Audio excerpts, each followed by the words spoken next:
Hey guys, in this video I'm going to show you how to electronically sign a document with DocuSign. If you find this video helpful, please consider to like this video and subscribe to my channel. In saying that, let's just jump straight into the video. Okay, so the best way to do this is to come on over to DocuSign.com and hit enter. Now, once we're here, we want to go ahead and sign into our account. So go ahead and click on the top right hand corner, sign in. If you don't have an account, we can go ahead and try it for free. That's no worries there. I am on a free account. Now, once we've done that, click on the home page. This is going to send us to apps.docusign.com. Now, before we start, you need to have a signature. So to create a signature, click on the top right hand corner here. Then from here, click onto it and then click onto manage a profile. Now inside of here, we want to click on the signatures and then we can add a signature here. Then click on the create button here. So click on create and then it's going to say, sure you want to replace, or it won't say replace, but go ahead and do that. And now we can go ahead and change that.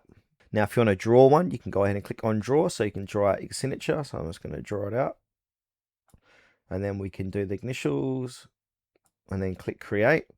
And then we've got, if you want to replace your current, you can. So I'm going to click create. And once you've created your signature, we've got that inside of here and you can see all your signatures. Now come back to DocuSign.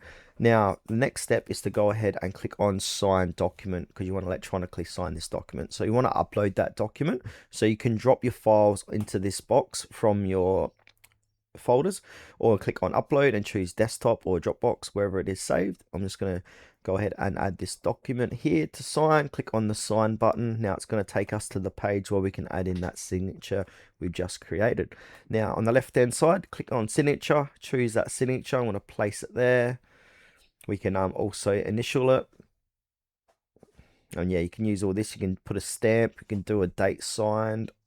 And then once you're happy with that, you can go ahead and click on to finish.